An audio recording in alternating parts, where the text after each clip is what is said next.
Salut, c'est Fabien, le fondateur des entreprises Angel Corp et Angelis. J'espère que vous allez bien. C'est la petite vidéo du lundi.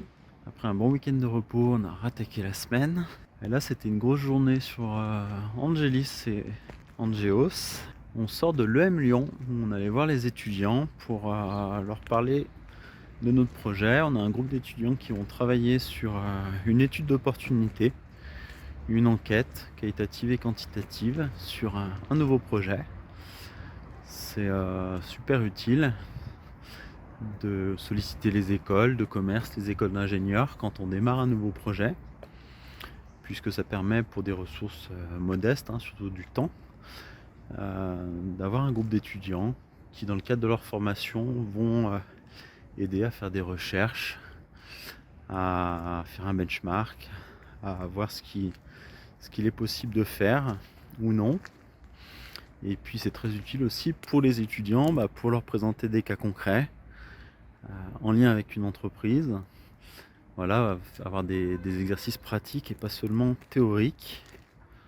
Donc je vous encourage, si vous montez une boîte, un projet, à actionner ces leviers-là. Je me trouve pas loin de la maison, bon, on habite à 5 minutes à pied,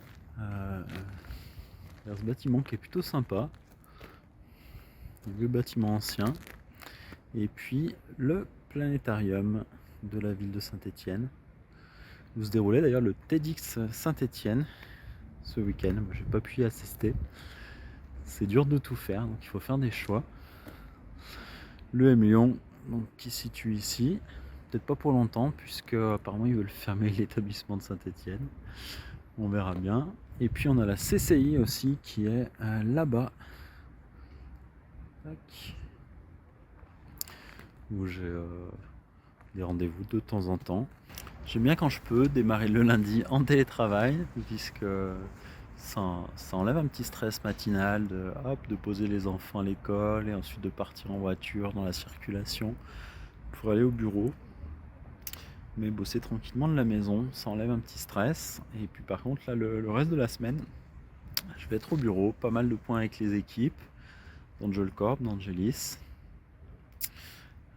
sur les nombreux sujets en cours, pas mal de projets dans les tuyaux, donc c'est plutôt bon signe, des challenges, on aime ça. J'en profite également pour vous parler de mon activité sur les réseaux sociaux. Donc a priori cette vidéo sera sur YouTube, Facebook et LinkedIn. Sur LinkedIn ça se passe bien. J'ai dépassé récemment les 3000 abonnés. C'est un petit début d'audience. Mais ce qui est surtout intéressant, c'est la dynamique. C'est que je suis sur LinkedIn depuis des années et des années, mais je sous-exploitais la plateforme, on va dire. Et là, depuis le début de l'année, j'utilise un petit peu plus, et notamment depuis août-septembre, j'ai commencé à vraiment l'utiliser, à poster plus régulièrement sur différents sujets liés à mes activités, mes domaines de compétences, et puis à commenter aussi ce que font les autres, interagir. Voilà. Sur Facebook, c'est principalement Stina, mon assistante, qui gère. Voilà, pour publier des contenus, pour gagner en visibilité. Et puis sur YouTube, c'est vraiment le démarrage. Là où on se parle, je dois avoir moins d'une dizaine d'abonnés. On fera le bilan dans un an pour voir où on en est. Mais voilà, Rome ne sait pas faire un jour, donc il faut bien commencer quelque part. Là aussi, dans ce bâtiment, on a une annexe de l'école de mines de Saint-Étienne qui se trouve pas très loin aussi, sur l'avenue. C'est une école avec laquelle je commence à avoir quelques liens. Mon épouse y a fait une année de master. J'ai un des professeurs qui a été mon mentor en formation Ambition PME levée de fonds, Jean-Michel Desgeorges. Jean-Michel, si tu regardes cette vidéo, petit clin d'œil. Et puis aussi, c'est une école qui se développe énormément dans le domaine de l'écologie, des technologies associées. Et du coup, je pense qu'on va être amené à faire des collaborations pour Angeos. C'est toujours bien de faire des collaborations en local, faire bosser les écoles, les entreprises sur son territoire. D'une part, ça facilite les choses pour se rencontrer en présentiel. Et puis ça crée un entraînement positif dans son environnement proche. Là, je vais me retourner tranquillement à la maison pour poursuivre le télétravail. J'ai un dossier Angelis conseil à traiter sur des véhicules à hydrogène. C'est plutôt intéressant. Et puis ensuite, en fin d'après-midi, je ferai ma petite marche qui va bien pour le sport de fin de journée, se vider la tête. J'en ai déjà parlé dans une précédente vidéo. C'est toujours important pour bouger un peu le corps, qui est tout le temps posé devant l'ordi, pour s'aérer. C'est un rendez-vous avec moi-même, mais j'y tiens énormément. Petite remarque, je vous avais montré ma coupe de cheveux éclatée dans une précédente vidéo.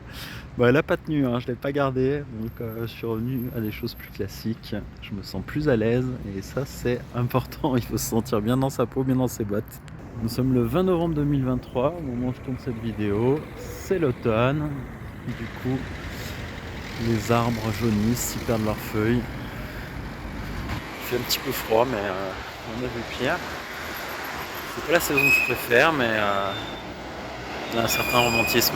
Hop, ça y est, me voilà rentré à la maison tranquillement. Je m'installe dans la petite chambre, à mon bureau, histoire d'avancer tranquillement sur les dossiers. Et puis les enfants vont pas tarder à rentrer de l'école. Donc je fais une petite pause avec eux, histoire de faire le goûter, de rigoler un peu. Ça fait du bien, ça fait chaud au cœur. Ça rappelle toujours pourquoi on bosse, pourquoi on se défonce. C'est pour la petite famille et aussi pour soi-même, bien sûr, pour se faire plaisir, pour s'épanouir dans ce qu'on fait. Allez, c'est la petite balade du soir.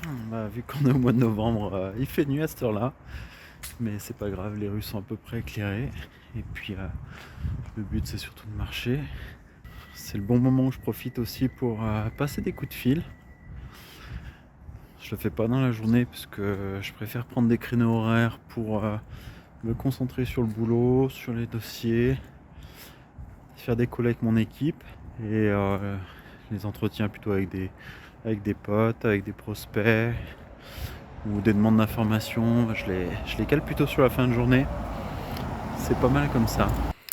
Je suis assez content. Demain après-midi, j'ai un rendez-vous avec un YouTuber qui est en train de monter un studio de création de jeux vidéo. Il s'appelle Superflame, il a à peu près 500 000 abonnés. Et ça va être pas mal d'échanger sur nos activités respectives. Il a aussi un projet transmédia et une plateforme d'histoire audio. Donc ça peut être intéressant de voir s'il y a des collaborations possibles. Et puis je vais lui donner des conseils sur la manière de démarrer un studio de création de jeux vidéo, trouver les premiers financements. Je crois qu'il a fait quand même une petite levée de fonds sympa il n'y a pas longtemps, donc sur cet aspect-là, il est au point. Mais il y a peut-être d'autres sources de financement qu'il connaît moins bien, auxquelles il n'a pas pensé, donc je pourrais lui apporter des infos utiles. Et puis voilà.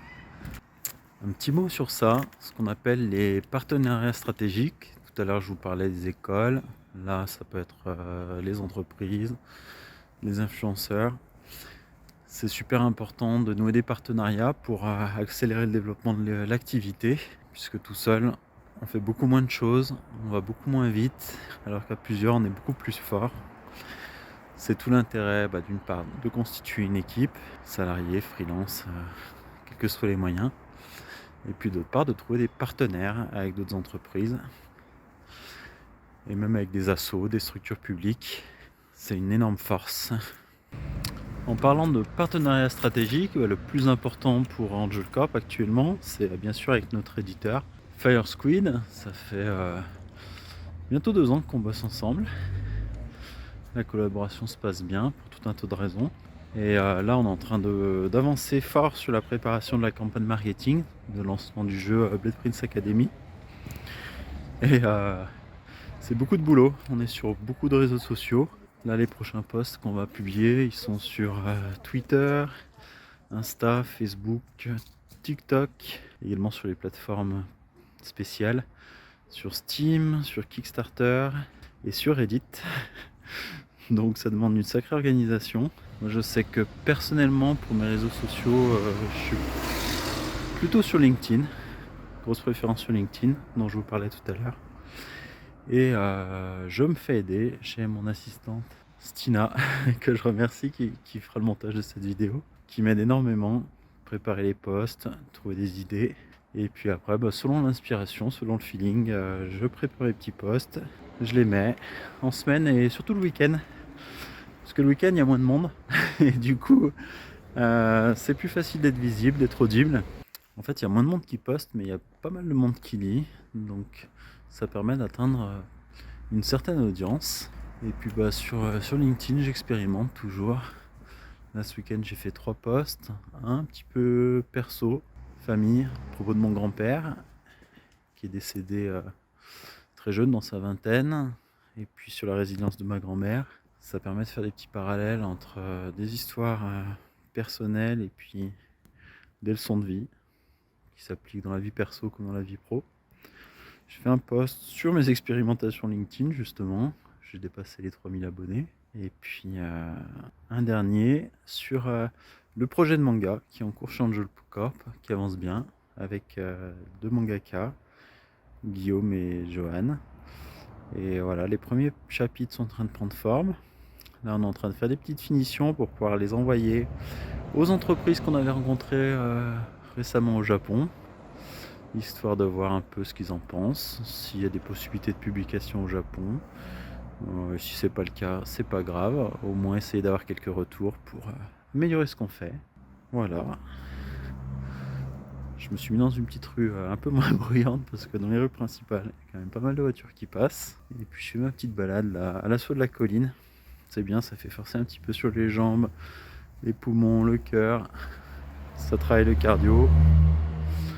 La santé est super important dans les piliers de vie. Parce que si on n'a pas la santé, en fait tout le reste n'a aucune importance, que ce soit l'amour, que ce soit les amis, que ce soit le travail. Tout ça c'est sur la touche si la santé n'est pas au rendez-vous. Du coup c'est cool, je découvre des coins que je connaissais pas dans le quartier, les petites rues parallèles. On est dans un quartier assez résidentiel, plutôt tranquille, ça c'est bien agréable. Avec le petit marché qui est là les mercredis matins, les samedis matins, donc ça permet de faire ses courses de fruits et légumes, de produits frais, produits localement. C'est important. On parlait de santé, mais la nourriture est une énorme composante. La santé physique, la santé mentale, super important. Être bien dans sa tête, avoir une énergie à la fois pour le corps, mais pour l'esprit, pour réfléchir, pour affronter les challenges, pour aller de l'avant. Ce sera le mot de la fin. À la prochaine.